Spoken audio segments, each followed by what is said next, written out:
capítulo 33, em 2 Crônicas, versículo 18.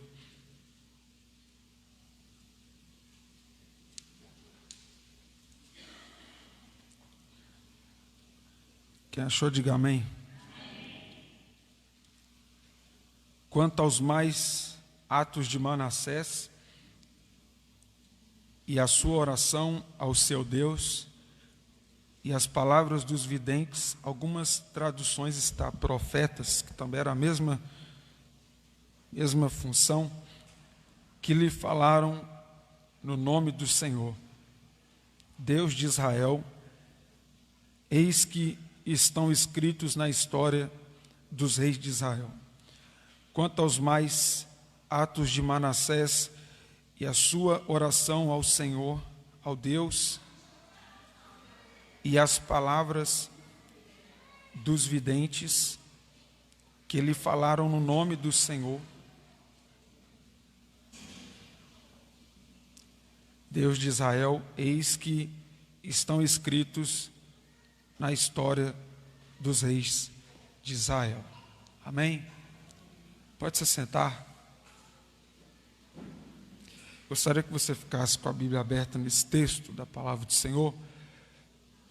Gostaria de destacar algumas coisas importantes da vida desse homem, chamado Manassés. O seu nome significa esquecimento.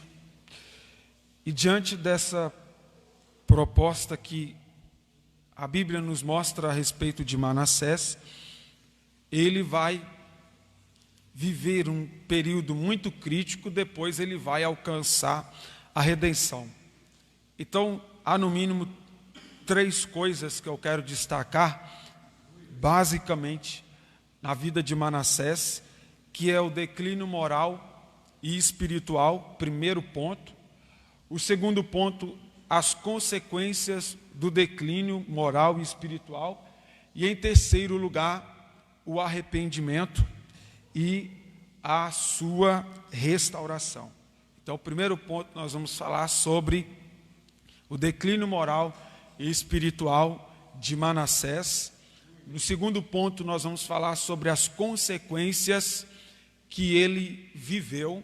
E no terceiro ponto, para finalizar rapidamente, nós vamos falar sobre o arrependimento e a sua restauração. Ele vem de uma linhagem abençoada, no capítulo 32, capítulo 31, voltando atrás, você vai observar que ele vem de um homem que temia a Deus, de um homem que buscou a Deus, e uma das coisas mais célebres que se destaca da vida desse homem chamado Ezequias, que era o seu pai, era no tempo que o profeta Isaías entra no palácio, chega para ele e diz que ele deveria colocar a casa em ordem, que ele iria morrer e não iria viver. Então, antes do profeta sair do pátio, ele vira o rosto para a parede e começa a orar e falar do depósito que ele tinha com o Senhor. E antes do profeta sair, ele dá meia volta e volta para profetizar a Ezequias mais 15 anos de vida. E um dos sinais que Deus dá, o relógio de Acaz, ele retrocede 10 graus. Ele volta atrás. Então você vai perceber que Deus marca a história desse homem. E diante disso, devido o seu pai temer ao Senhor, ele não vai seguir os conselhos, ele não vai seguir o que o seu pai fez. Por isso que não existe essa tese que muitos dizem, filho de peixinho, peixinho é. Você não é o que o seu pai é, você não é o que sua mãe é, você é aquilo que você escolhe. Você é fruto das suas escolhas. Você não é porque o seu pai é, ou porque a sua mãe foi, ou porque o seu pai foi, ou alguém que te criou foi. Você é fruto daquilo que você escolhe. Resultado, você vai perceber que na sociedade, muitas pessoas que viveram em situações de dificuldade, escolheram o caminho da escola, da faculdade, dos estudos. Em contraproposta, outros se envolveram na criminalidade, nas drogas e em muitas coisas ruins. Então as consequências são minhas, as minhas escolhas são minhas. Por mais que os pais eles deixam um legado que pode ser bom ou pode ser ruim, a escolha pessoal é de cada ser humano em decidir qual caminho que ele vai trilhar. Então, quando ele olha para o passado, ele vê que o seu pai temeu ao Senhor, Deus dá mais 15 anos de vida, e ele faz disso como se fosse uma coisa insignificante, um conselho para ele que não tinha valia nenhuma. E observe no versículo 1, você que está com sua Bíblia aberta, ele vai reinar. Esse homem, ele tem 12 anos de idade, com 12 anos de idade, ele começa a reinar, e 55 anos, ele vai reinar sobre Jerusalém. Se você puder grifar essa palavra Jerusalém, Jerusalém significa lugar de paz. Então perceba que o ambiente era propício para ele viver tempos de paz, tempos de tranquilidade, tempos de calmaria. Por quê? Porque os planos de Deus para o homem não são planos ruins.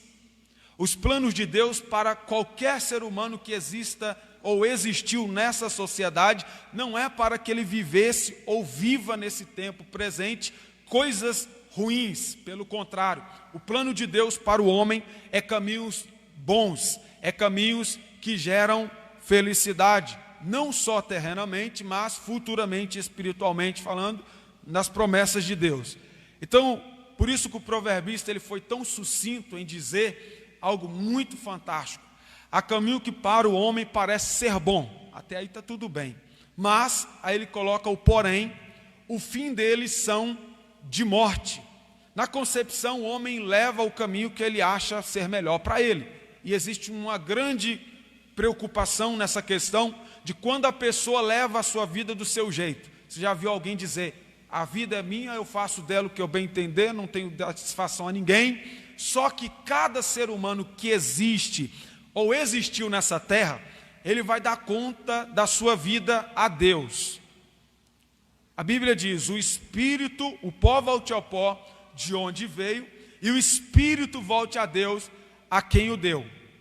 A Bíblia também diz que morrendo, segue-se o juízo. Então, existirá uma sentença final dada por Deus. E nesse dia não vai ser de misericórdia, nesse dia não vai ser de compaixão, nesse dia ele vai ser como juiz. Então você vai perceber que as consequências de uma vida longe de Deus, uma vida ao bel prazer, longe dos propósitos do Senhor, vai trazer consequências futuramente. Então é uma preocupação. Só que o cenário que Manassés está vivendo, ele vai transformar o ambiente que era para ser de paz em um lugar de desgraça. A palavra desgraça, para você que não sabe, significa sem graça. Ou seja, o favor de Deus. Graça significa favor imerecido de Deus. Efésios capítulo 2, você vai ler a partir do verso 1. Pela graça sois salvos. Ou seja, não era merecimento nosso, mas Jesus veio, morreu e ressuscitou por mim e por você, e através disso ele nos deu o favor de sermos alcançados pela graça. Colossenses 1:13, ele transportou das trevas aquele que pelo seu amor foi resgatado e trouxe para a luz. Então você vai perceber que Manassés ele pega o cenário que era para ele viver de paz e transforma em um lugar de perturbação. Por quê? Quando eu ando fora dos padrões que Deus estabeleceu, eu vou colher os frutos da desobediência. Quando eu vivo a desobediência, a Bíblia diz, aonde você pisar, a terra vai ser abençoada. O lugar onde você chegar, a terra vai ser próspera, abençoada. Só que existe uma condição. Se eu não obedeço, se eu não cumpro o que Deus me ordena, qualquer terra que eu pise ou faça dela minha moradia, vai se tornar uma terra infrutífera. Capítulo 26 em Gênesis, você vai perceber que havia fome em Gerar. E essa fome se instalou ao ponto das pessoas começarem a mudar da cidade de Gerar. Só que no contexto, Deus então fala com Isaac. E Deus diz para Isaac: Isaac, fica na terra, porque nessa terra eu vou te abençoar. Ele dá ouvido à voz de Deus e obedece, coloca no coração. Quando ele coloca no coração, a Bíblia diz que a terra que não produzia nada, a terra que era escassa, a terra que era terrível de ser produtível, a Bíblia diz que naquele mesmo ano a terra começou a dar seus frutos. Por quê? A obediência a Deus gera honra. A obediência a Deus faz você chegar em qualquer terra, em qualquer lugar, e esse lugar que pode ser de desolação, de terra seca, árida, Deus faz frutificar, Deus faz prosperar, porque você está andando na obediência. Lembra de Abraão? Abraão sai da terra dele, da terra do seu pai, e vai para onde Deus manda. Quando ele sai, a Bíblia descreve que Abraão começa a prosperar. Aonde ele chega, Deus faz ele prosperar. Porque a obediência faz o ambiente que você está ser próspero. Só que o ambiente era para ser próspero na vida de Manassés. E Manassés, ele rejeita tudo de Deus para a vida dele. Ele joga tudo para fora. Como se diz, não preciso de Deus. Eu sou autossuficiente. O ego de Manassés, ele se sobressai à vontade de Deus na vida dele. E quando ele se deixa o ego se aflorar, do versículo 2 até o versículo 10, o declínio moral e espiritual de Manassés vai acontecer. Você que está com sua Bíblia aberta, olha para você ver o resultado de tudo que ele rejeitou. Verso 2: fez o que era mal aos olhos do Senhor. Versículo 3: tornou a edificar altos que Ezequias seu pai havia derrubado, levantou altares aos Baalins e fez postes ídolos. Mais uma ação: prostrou diante de todo o exército dos céus e o serviu. Verso 4: edificou altares na casa do Senhor, da qual o Senhor tinha dito: em Jerusalém porei o meu nome para sempre. Verso 5: também edificou altares a todo o exército dos céus nos dois átrios da casa do Senhor. Verso 6, mais uma ação: queimou seus filhos como oferta no vale de Inom. Inom significa lamentação. Então ele vai praticar o que na mitologia grega era feito, o sacrifício de corpo humano, de pessoas humanas, em troca de algo que eles acreditavam ou criam que era de um Deus que poderia lhes abençoar. Então olha aí, ele vai se afundando. Mais um detalhe, no verso 6: adivinhava pelas nuvens, era agoreiro, ou seja, que fazia adivinhações, que fazia predições, a necromancia, pessoas que consultam essas coisas, que ferem os princípios bíblicos, praticava feitiçarias, tratava com necromantes e feiticeiros. Mais um detalhe: prosseguiu em fazer o que era mal perante o Senhor. E mais um detalhe agravante, para provocar a ira do Senhor. No verso 7, ele vai fazer mais uma ação. Ele só vai descendo moralmente e espiritualmente. Também pôs a imagem de escultura do ídolo que tinha feito na casa de Deus. No verso 9, Manassés, ele não contente com o que ele fazia por si só, ele vai inflamar o povo. Fez errar a Judá e aos moradores de Jerusalém.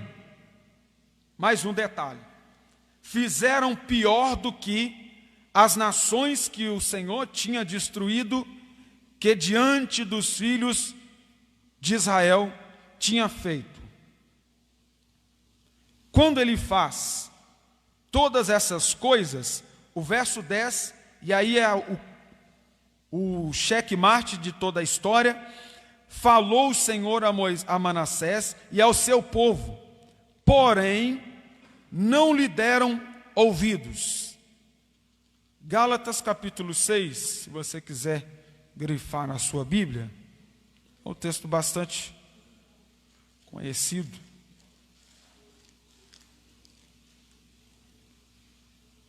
Gálatas capítulo 6, versículo de número 7. Capítulo 6, versículo de número 7. Não vos enganeis, de Deus não se zomba, pois aquilo que o homem semear, isso também ele colherá. Então Manassés, ele está zombando de Deus, provocando Deus. E quando ele provoca, a ira de Deus se acende contra ele.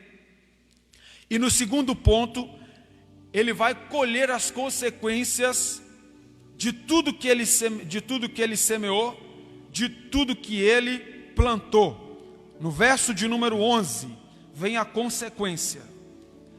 Pelo que o Senhor trouxe sobre eles os príncipes do exército do rei da Síria, aos quais prenderam Manassés, com ganchos, amarraram-no com cadeias e o levaram à Babilônia.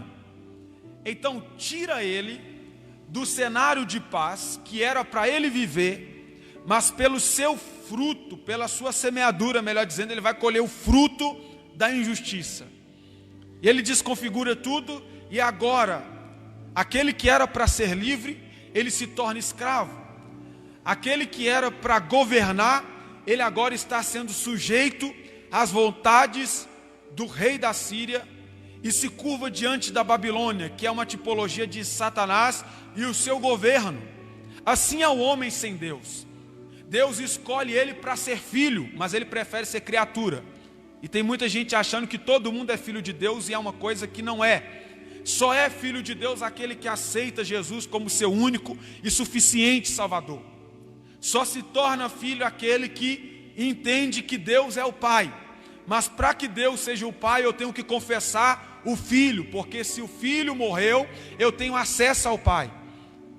O Filho que liga a minha vida a Deus. Por isso que Paulo vai dizer, existe um mediador, ou seja, a ponte estava quebrada, que ligava Deus ao homem. Então Jesus veio, João 3,16, e quando ele vem, ele se torna o elo. E se Jesus não vem, não tem a aliança restaurada. E se a aliança não é restaurada, eu não consigo ouvir Deus e não consigo ter comunhão com Deus. E você vai perceber que Manassés, ele rompe todo o ciclo que Deus estabeleceu para ele. Ele troca a bênção de ser filho de Deus para se tornar criatura. E quantas pessoas nesse mundo atual trocam Deus, trocam a herança de ser filhos de Deus, de serem filhas de Deus, por se tornar criaturas. Eles se desconfiguram, e nessa desconfiguração você vai perceber que muitas pessoas fazem como o filho pródigo. O filho pródigo é uma tipologia de alguém que conhece Deus, de alguém que sabe de Deus, mas ele acha que ele não precisa de Deus. Então ele vai ostentar a sua vida no mundo, ele vai achar que a vida no mundo é boa, ele vai achar que a farra no mundo é boa, ele vai achar que o mundo é a melhor coisa que se tem. Mas quando você não tem dinheiro, quando você não tem poder aquisitivo, quando você não tem status, quando você não tem posição, quando você está na lona, quando você está na miséria, aí você vai entender que você sem Deus não é nada. Nós sem Deus não somos nada. O filho pródigo, ele cai em si. Enquanto ele tinha tudo o que ele tinha financeiramente falando de dinheiro, ele tinha amigos. É mais ou menos o parâmetro ou a comparação, o paradoxo do mundo atual. Se você quer ter muitos amigos, entre aspas, tenha dinheiro, tenha fama, tenha status, tenha posição, seja famoso nas redes sociais, e nisso você vai ter amigos, entre aspas.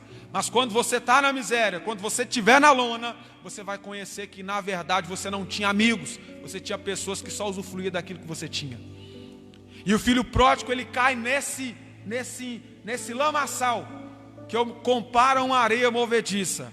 A areia movediça, para quem já viu, já estudou, já soube sobre a história, quanto mais a pessoa tenta sair dessa lama, mais ela se afunda. O filho pródigo, ele vai fazendo isso, ele se afunda, e então ele cai na consciência, e ele lembra do seu pai, porque enquanto ele estava na casa do seu pai, ele não passava por nada disso. Enquanto ele estava na casa do seu pai, ele era filho e não criatura. Ele não tinha desejos de comer as bolotas dos porcos, as lavagens que os porcos comiam, porque Satanás, ele tira a mentalidade de filho e te faz, ou nos faz ser capacho dele, sermos pessoas desconfiguradas. Ele tem a personalidade de rei, mas a sua mentalidade é de criatura, é de alguém que vive longe de Deus, no lamaçal da imundícia. E ele cai em si. Quando ele cai em si, ele vê que ele era filho e que ele tinha a identidade de filho, e pelos prazeres, pelos desejos, foi-lhe tirado. Mas só que ele arrepende e alcança a misericórdia, porque a Bíblia diz que aquele que confessa e deixa, alcança a misericórdia. Então, enquanto tem vida, tem esperança. Enquanto nós temos vida, temos esperança de mudar o nosso futuro, porque morreu, segue-se o juízo. Só que Manassés, ele está totalmente desconfigurado. Ele troca a mesa pelas migalhas, ele troca o pão pelas migalhas. Em contrapartida, no capítulo 15, em Mateus, existe uma mulher com uma fé extraordinária, a mulher cananeia. Ela chega diante de Jesus. Quando ela chega na sua humildade, ela reconhece que a mesa não é privilégio de alguns, mas de todos aqueles que entendem que podem ser filhos, se eles reconhecerem Jesus como Senhor. Aí ela diz: Senhor, os cachorrinhos comem das migalhas que caem da mesa dos seus senhores. O que ela quer passar para Jesus? Eu sei que as migalhas caem, mas eu sei que o Senhor não veio para os sãos, tu veio para os doentes, e eu sou doente, a minha casa é doente, e eu quero ser curada, a minha família precisa ser curada, então me permita assentar nessa mesa, porque de migalha já me basta o mundo, e eu quero mudança de vida.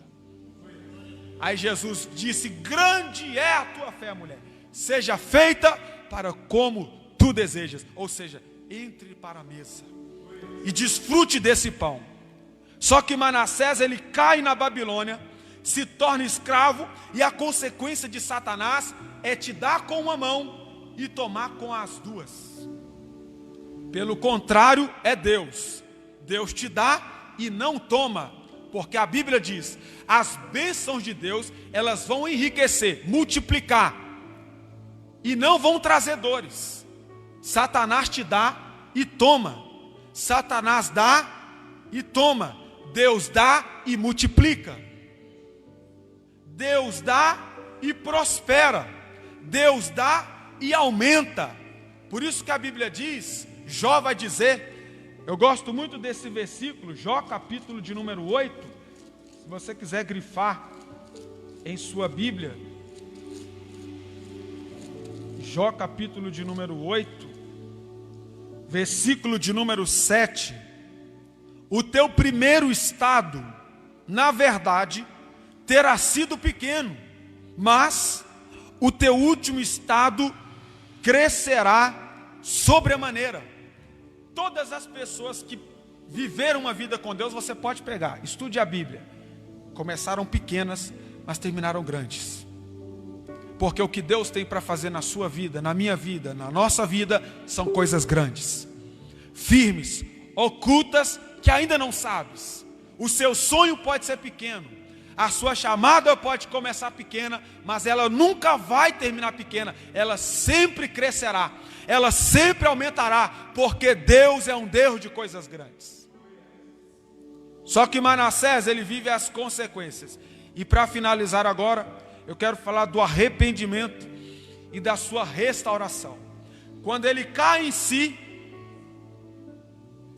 quando ele vê que o que ele semeou, ele está colhendo, que o que ele plantou, ele está colhendo, e ele vê que a vida sem Deus não dá nada, que a vida sem Deus é só derrotas, é só tristezas, é só angústias, é só aflições, é só decepções. Então, quando o homem cai no estado mais crítico, que é a miséria, humanamente falando, ele vai entender que sem Deus nada ele pode, que sem Deus, que é o autor de sua vida, ele não pode viver. Aí é por isso que ele se arrepende, por isso que ele aceita Jesus como seu único, suficiente Salvador, e a partir daquele momento ele diz: eu vou viver a minha vida, como Paulo, agora estou crucificado, Cristo vive em mim, ninguém mais me inquiete, porque eu trago em meu corpo as marcas de Cristo. Sabe o que Paulo estava dizendo? O que eu vivi no passado não se compara ao que eu vivo agora. É melhor uma vida com Ele do que uma vida sem Ele.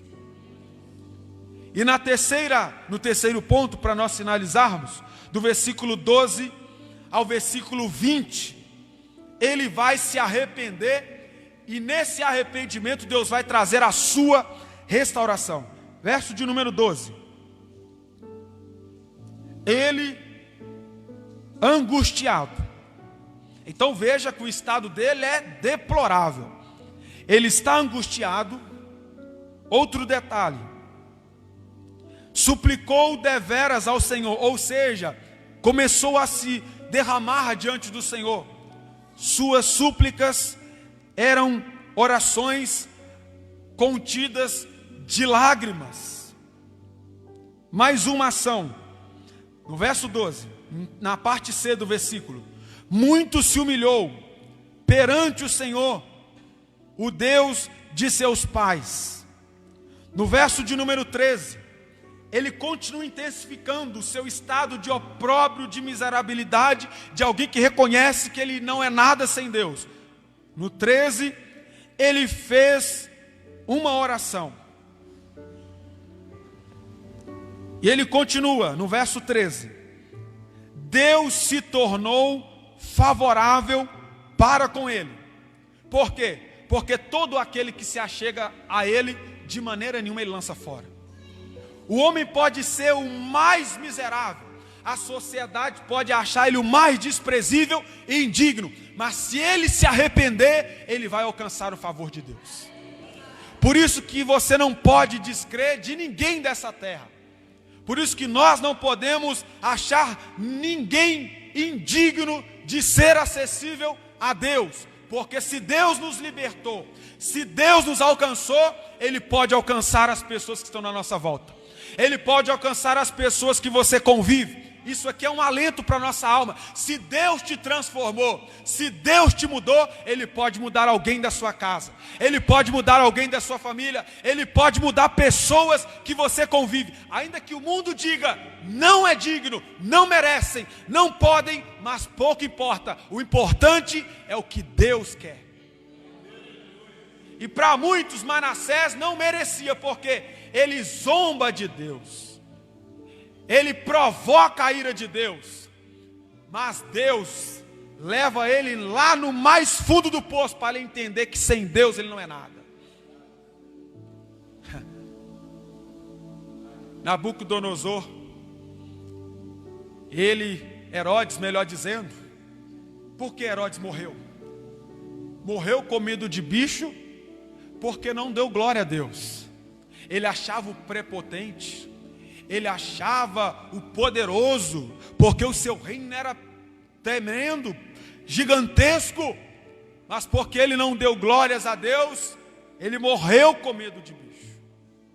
E quantos homens que se passaram neste mundo, e que porque não reconheceram Jesus como o Senhor de sua vida, viveram e pereceram uma vida sem Deus. Por isso que em Filipenses, no capítulo de número 2, todo joelho tem que se dobrar diante de Jesus. Todos, não importa se tem poder, não importa se tem status, não importa se tem dinheiro, isso para Jesus é nada. Filipenses, aleluias, capítulo 2, versículo de número 7.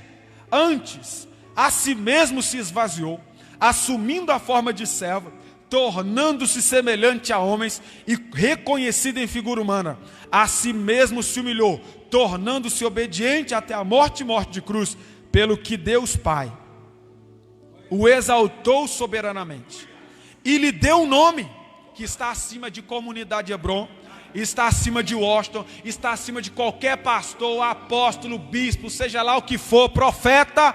A Bíblia diz: presidente, posições, poderes, autoridades, Jesus está acima de todos. Oh, glória a Deus. Se você não consegue entender a profundidade do Deus que nós servimos, olha aqui, pelo que Deus também lhe deu um nome sobre todo nome, que está acima de todo nome. Pensa no nome mais poderoso aí, pensa no nome mais famoso que você conhece e que você queria. Pessoas que têm riqueza, Bill Gates, muitas outras pessoas, o dono do Facebook, pessoas milionárias, são nada diante de Jesus. Os poderes, a China com o seu poder, os Estados Unidos com o seu poder bélico, não se compara ao nome de Jesus. Eu estou falando só do nome. Agora imagina do poder do nome. Se o nome é poderoso, imagina as ações do nome. Se o nome é poderoso, imagina o dono do nome. Quando você invoca o nome de Jesus, Satanás tem que recuar. Quando você invoca o nome de Jesus, Satanás tem que bater em retirada, porque diante do nome de Jesus, os que estão nos céus, os que estão na terra, os que estão debaixo da terra, tem que se curvar.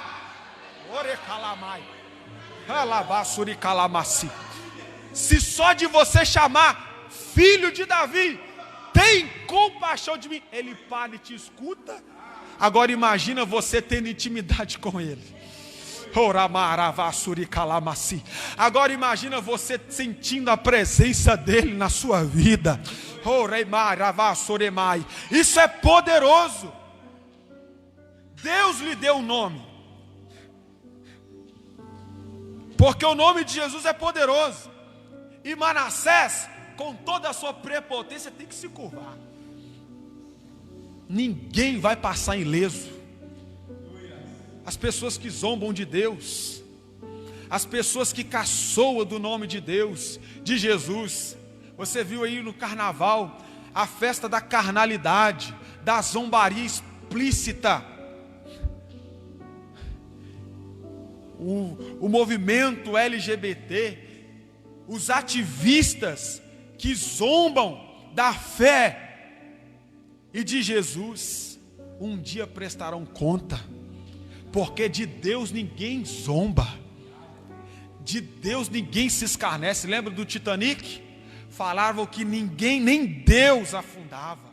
Só bastou um iceberg para bater e morrer. Mas Deus tem que deixar alguém para contar, para ser testemunho. Meu irmão, tudo que está acontecendo no mundo é o reflexo da zombaria dos homens. Tudo que está acontecendo é daqueles que zombam e acham que Deus não está vendo, acha que Deus está inerte, acha que Deus é um Deus fictício, acha que é simplesmente criação do homem, uma mitologia. Mas Deus é verdadeiro. E Manassés vai experimentar, porque ele chega na miséria, ele vai se encurvar, e o favor de Deus alcança Manassés. E no verso 13 Deus continua: atendeu-lhe a súplica. Pode ser o mais miserável, pode ser a pessoa mais desprezível, se ela clamar a Deus, reconhecendo a sua insignificância, ela vai ser atendida por Deus. Quantas das vezes muitos de nós achamos indignos de sermos ou de estarmos, mas é desse jeito mesmo. Não merecemos, mas Ele nos escolheu. Não éramos capazes, mas Ele nos capacitou. Não conseguiríamos com a nossa mentalidade, com a nossa intelectualidade, mas Ele nos escolheu. Então nós temos que glorificá-lo. E Deus atendeu a súplica de Manassés, e não só atendeu, olha o que diz a parte D do versículo 13: fez voltar para Jerusalém. Oh, glórias a Deus! Porque do lugar que ele saiu, Deus vai restaurar ele para viver lá. Porque os pensamentos de Deus são pensamentos de bondade. Os pensamentos de Deus são pensamentos de paz e não de morte. Então Deus pega ele, tira ele da Babilônia, tira ele da escravidão e diz: agora eu vou te levar para onde você nunca deveria ter saído. Quantos saíram da presença? Mas Deus permitiu certas ações e Deus fez voltar para Jerusalém novamente. E glórias a Deus porque Ele te fez voltar. Glórias a Deus porque Ele nos fez voltar. Porque se não fosse Deus, já estávamos perdidos. Mas Ele nos fez voltar para Jerusalém, o lugar de paz, o lugar da habitação, o lugar dos filhos e das filhas de Deus. E Deus não só fez ele voltar, como também o versículo diz: ao seu reino. Mais um detalhe: ao seu reino. Ele não vai para um povo desconhecido, ele não vai para um lugar desconhecido, com pessoas desconhecidas, ele vai para o reino de Deus. E não há coisa melhor do que servir o reino de Deus. Jesus, antes de ir para o Getsêmani, prestes a morrer, ele vai fazer uma das orações mais belas do Novo Testamento. João capítulo 17. Não os peço que lhes tire do mundo, mas que lhes ajude no mundo, e que eles sejam um, assim como eu e o Pai somos um. O que nós precisamos entender? Que nessa terra existem diversas denominações, mas o reino é um só. No céu não existe departamento A, não existe departamento B, não existe departamento C, de denominação tal, de denominação A, X e Y. Não, nos céus existe o reino de Deus, o povo de Deus lavado e remido pelo sangue de Jesus. Fez ele voltar. Quando fez ele voltar, a parte E do versículo 13, reconheceu Manassés que o Senhor era Deus. Aleluia. Ele reconhece. Quem provocava a ira de Deus, agora reconhece que não há outro Deus além do Deus de Israel. Não há outro Deus. Lembra do sacrifício, do desafio de Elias com os 850 profetas no monte? Quando ele chega lá, os profetas, eles fazem os sacrifícios e não há respondidos, eles não são correspondidos. Mas agora, quando ele prepara, ele limpa o altar, ele faz tudo como Deus ordena, ele pede Deus para descer fogo do céu. Deus faz descer fogo do céu, e aqueles 850 profetas incrédulos dobram os joelhos e diz: só o Senhor é Deus. Não há Deus como Deus de Elias. Porque todo joelho se dobra. Ele reconhece. Quando ele reconhece, versículo 14, depois disso, edificou um muro. Tem que ter um muro. Tem que ter um muro que te diferencia do mundo. Você tem que saber aonde é o seu limite. Porque hoje o ecumenismo quer fazer o quê? Todas as religiões levam a Deus. Isso é a maior mentira deslavada. O único caminho que nos leva a Deus se chama Jesus. Não é denominação, não é religião, é Jesus Cristo de Nazaré. Por isso que ele diz: eu sou o caminho, singular, a vida, singular. Pronto, é Ele que é o caminho. E nesse momento, ele reconhece que o Senhor é Deus, e ele edifica um muro na cidade, quando ele coloca limites para que não saísse de onde ele deveria ficar? Nós temos que entender que existe um limite nessa terra, aonde nós devemos viver, longe das coisas que nos afastam de Deus, das coisas que nos tiram de Deus. Nós precisamos fazer um muro. Esse muro tem que ser construído. O que quer dizer o muro? Brecha sendo tapado. Em Ezequiel, Deus vai olhar para a nação e diz: procurei dentre deles um homem que estivesse na brecha, que tapasse as brechas, mas não achei nenhum, porque não tinha muro. E se não tem muro, não tem proteção. Se não tem proteção, você recebe alvos e dardos do inimigo com facilidade. Você vai ser um alvo fácil. O muro é a minha proteção, o muro é a sua proteção. Que muro é esse? É a palavra de Deus. Que muro é esse? É a fé em Deus. Se eu tenho fé em Deus, eu me torno inabalável. Então ela me cerca. Por isso que a Bíblia diz que os que confiam no Senhor são como os montes de Sião, que não se abalam, mas permanecem firmes para sempre. O próprio salmista vai dizer: uns se curvam, outros caem, mas quem tem um muro fica de pé. Aí diz o texto que ele faz o muro. Depois que ele faz o muro, no versículo de número 14, a última parte do versículo: pôs chefes militares em todas as cidades fortificadas. Que quer dizer? Sentinelas, vigilância, 24 horas. Jesus falou assim, ó: vigiai e orai, para que não caís em tentação. Então você tem que estar ligado 24 horas, porque o adversário ele está ao nosso derredor, bramando, rugindo como leão, para nos tragar. Então ele coloca vigilantes, sentinelas, para que quando o inimigo viesse, o sentinela tocasse a buzina e alertasse todo o exército, despertasse e ficasse preparado para a batalha. Crente não pode ficar despreparado. Você já viu aquele crente que fica catando borboleta? Ele está na guerra, mas ele acha que ele está a passeio. Ele está no campo de batalha, mas ele acha que Deus chamou ele para ficar passeando. E Deus não chamou ninguém para passear. Deus chamou crente para guerrear. Você está numa guerra, meu irmão. Quando você aceitou Jesus como seu único e suficiente Salvador, você comprou uma guerra com Satanás e os seus demônios. Mas não é para você temer, não. É para você ser firme e constante, sempre abundante na obra do Senhor, sabendo que o seu trabalho não é em vão, que há uma recompensa. 1 Coríntios 15, 58. Então você não tem que ter medo. A guerra é travada, o inimigo vem todo dia, mas maior é Deus que está conosco.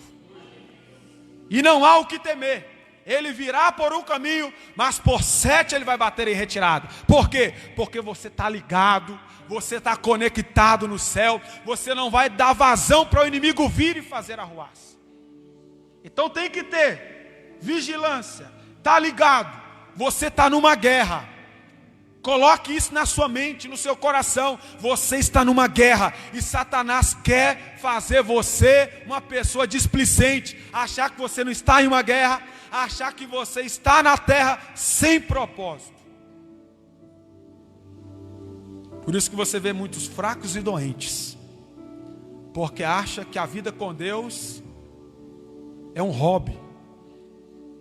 Não é um hobby, é sacrifício vivo, todo dia, luta constante, mas sabendo que Deus nos dá a vitória.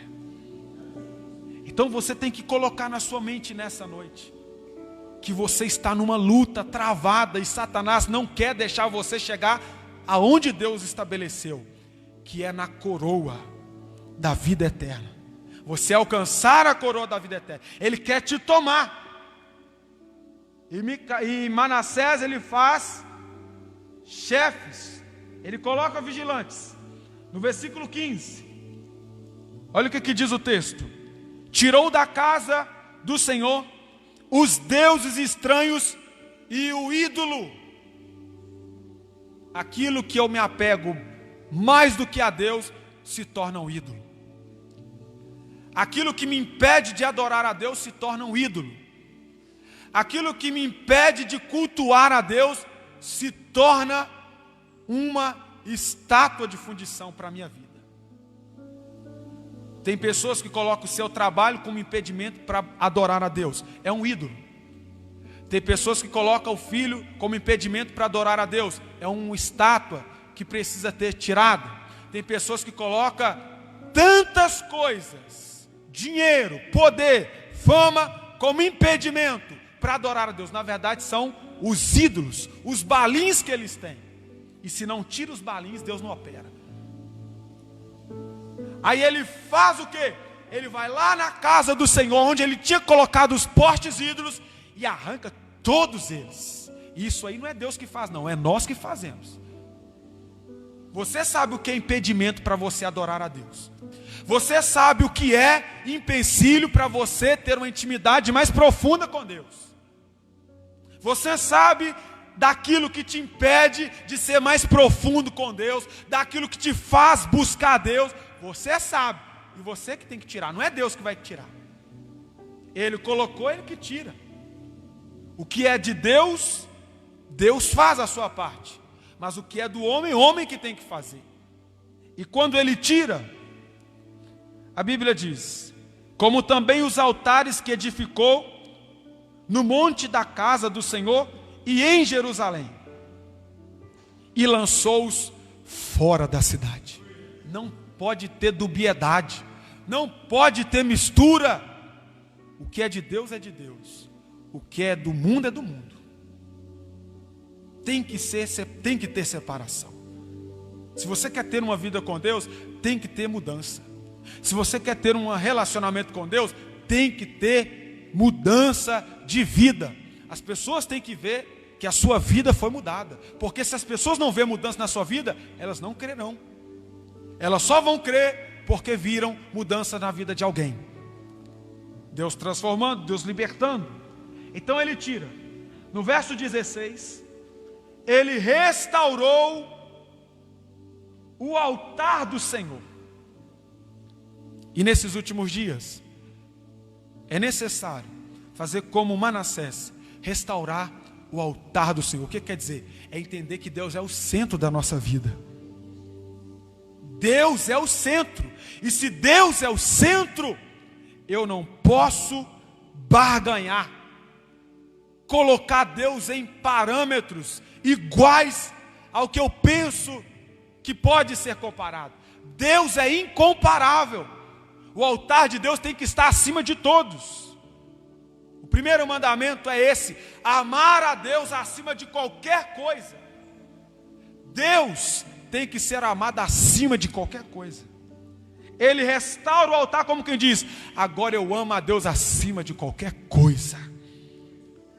Depois que ele faz o altar restaurado, a parte B do versículo 16: sacrificou sobre ele ofertas pacíficas de ações de graças. Outro detalhe: tem que ter sacrifício. Você já sacrificou Deus hoje? O que é sacrificar Deus?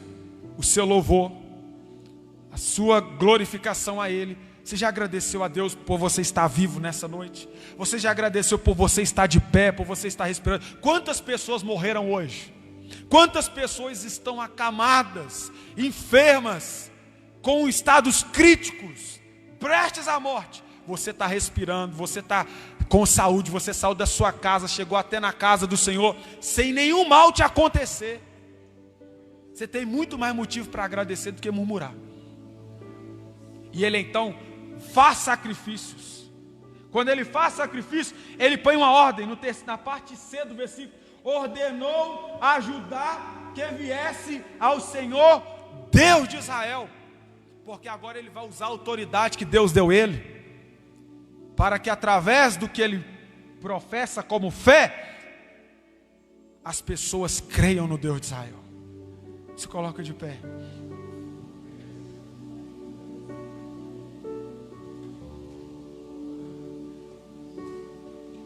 Ele alcançou arrependimento e restauração.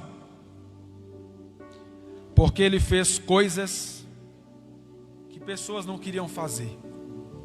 Eu gostaria que você fechasse os seus olhos nesse momento e refletisse. A vida com Deus, ela é um relacionamento pessoal. Eu não sei de como é a sua vida com Deus. Você que sabe do seu relacionamento. Você sabe se você está em falta ou se você está em dia com Deus. Você sabe como anda a sua comunhão, como anda o seu comprometimento, como anda o seu relacionamento com Ele. Então eu gostaria que você fizesse uma autoanálise de si. Mas essa autoanálise não é para te julgar, não é para te condenar, de maneira nenhuma. É para você entender que precisamos melhorar todo dia na nossa vida. Se ontem nós buscamos muito, hoje nós temos que buscar muito mais. Se ontem nós adoramos, hoje nós temos que adorar muito mais.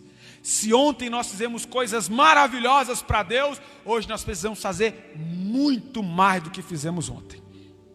E porque Manassés entendeu que uma vida sem Deus não valia nada, ele reconhece, se arrepende.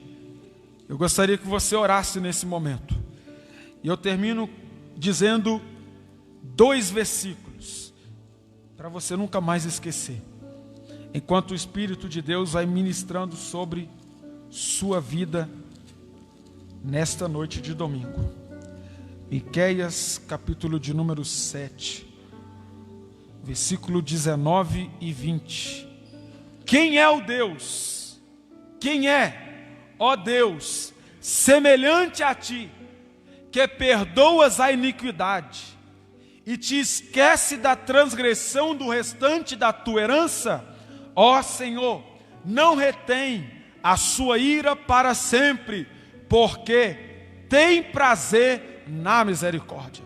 Tornará a ter compaixão de nós, pisará aos pés as nossas iniquidades e lançará todos os nossos pecados nas profundezas do mar.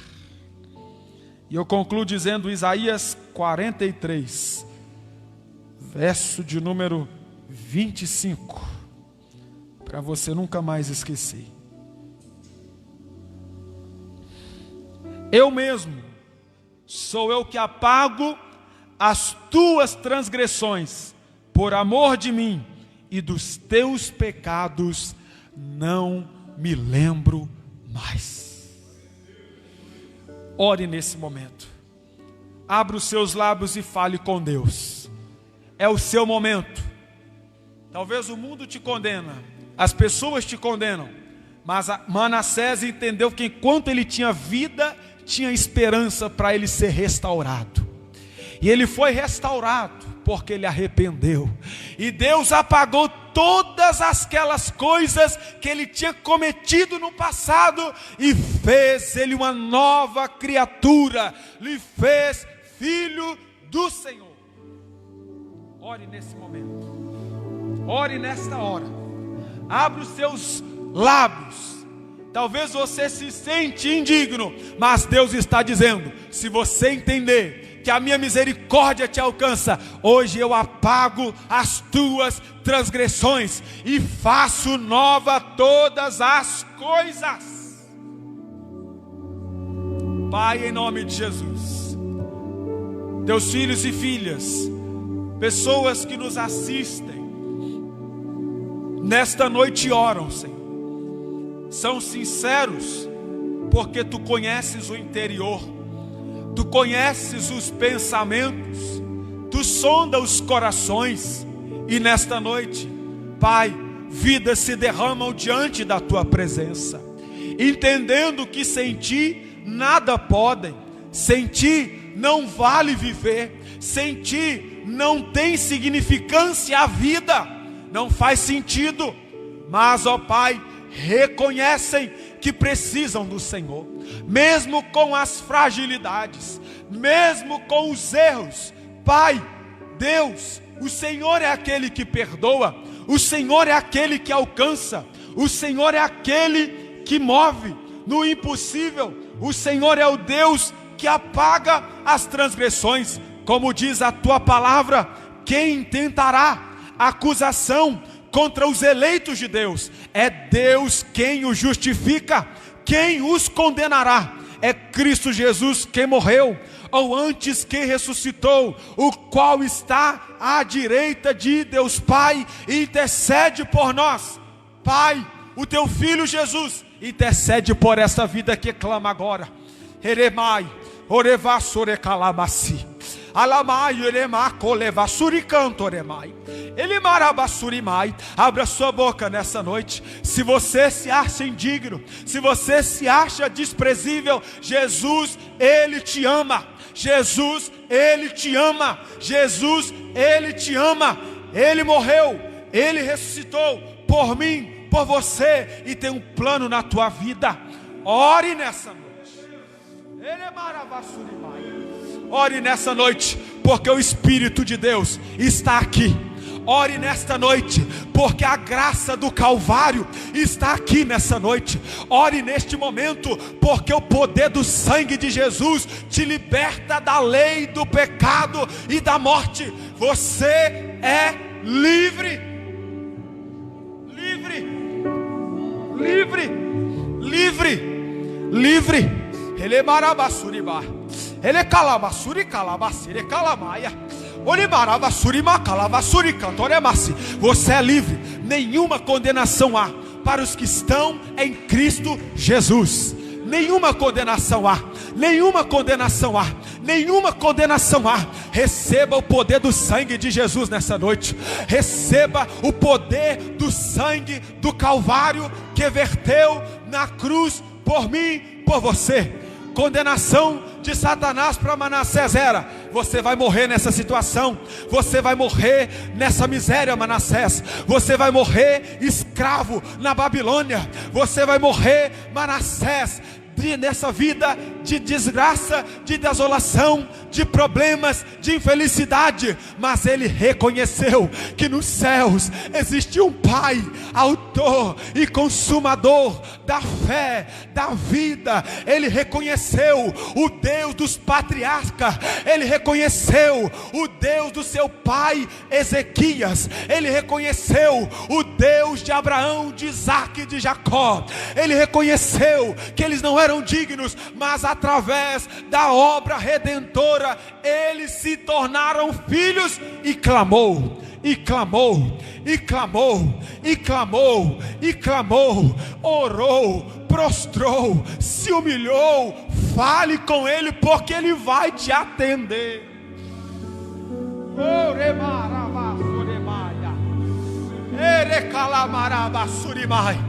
O favor de Deus vai te alcançar nessa noite. O homem pode cruzar os braços, a sociedade pode virar as costas, mas existe um Deus que não te abandona. Existe um Deus que te enxerga. Existe um Deus que olha para você. Existe um Deus no alto dos céus que te diz: eu te amo.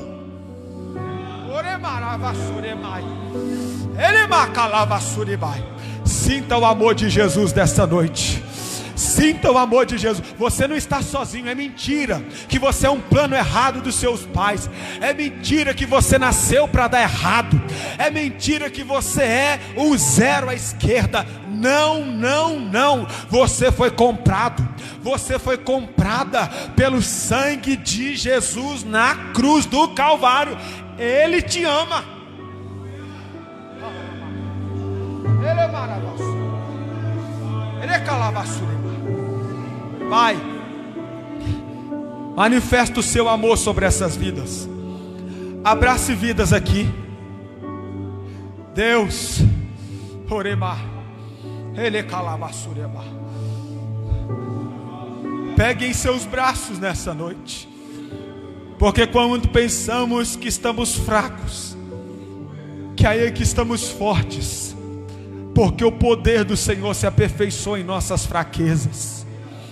Ainda que não sabemos orar como nos convém, a tua palavra diz que o teu Espírito Santo intercede por nós. Talvez pessoas aqui, Senhor, que estão aqui, pessoas que nos assistem, não conseguem falar palavras bonitas.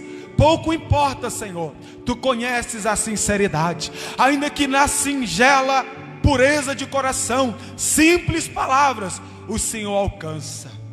Trabalhe nessa noite sobre essas vidas, em nome de Jesus, ó Pai. Acolhe aqueles que entendem que não podem viver sem Ti.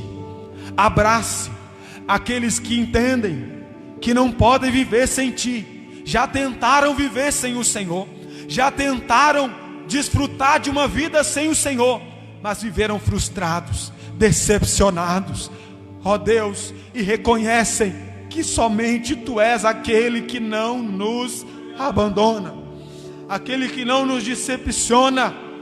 Tu és o nosso Deus. Abrace o Teu povo, filhos e filhas que voltam para Jerusalém, homens e mulheres que voltam para o lugar de paz, que viveram em tempos, ó Deus, de turbulências, de lamúrias, de choros, mas hoje o Senhor está fazendo voltar para o lugar de paz, porque aquele que habita no esconderijo do Altíssimo, a sombra do Onipotente descansará. Certamente que a bondade e misericórdia do Senhor estarão conosco todos os dias, e habitaremos na casa do Senhor para sempre, porque é nos Teus braços, na Tua casa, no Teu refúgio, que encontramos abrigo, encontramos paz. Diante das turbulências que o mundo vive, é no Senhor que encontramos paz, é no Senhor que encontramos alegria, é no Senhor que encontramos felicidade. Mude vidas para a Tua glória, em nome de Jesus.